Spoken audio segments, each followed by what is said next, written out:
Janagama BRS కార్యాలయానికి అధికారులు నోటీసులు జారీ చేశారు. ఎకరం ప్రభుత్వ స్థలాన్ని కబ్జా చేసి కార్యాలయం నిర్మించినట్లు అధికారులు గుర్తించారు.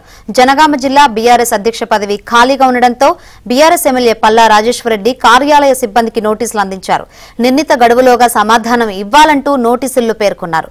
సమాధానం ఇవ్వకపోతే చర్యలు తీసుకుంటామని హెచ్చరించారు.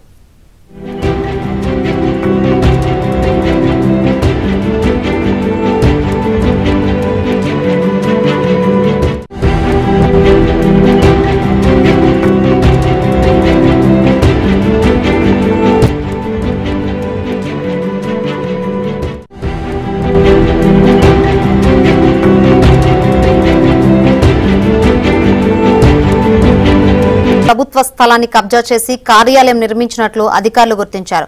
జనగామ జిల్లా బీఆర్ఎస్ అధ్యక్ష పదవి ఖాళీగా ఉండడంతో బీఆర్ఎస్ ఎమ్మెల్యే పల్లా రాజేశ్వరరెడ్డి కార్యాలయ సిబ్బందికి నోటీసులు అందించారు. నిర్ణీత గడువులోగా సమాధానం ఇవ్వాలంటూ నోటీసుల్లో పేర్కొన్నారు. సమాధానం ఇవ్వకపోతే చర్యలు తీసుకుంటామని హెచ్చరించారు.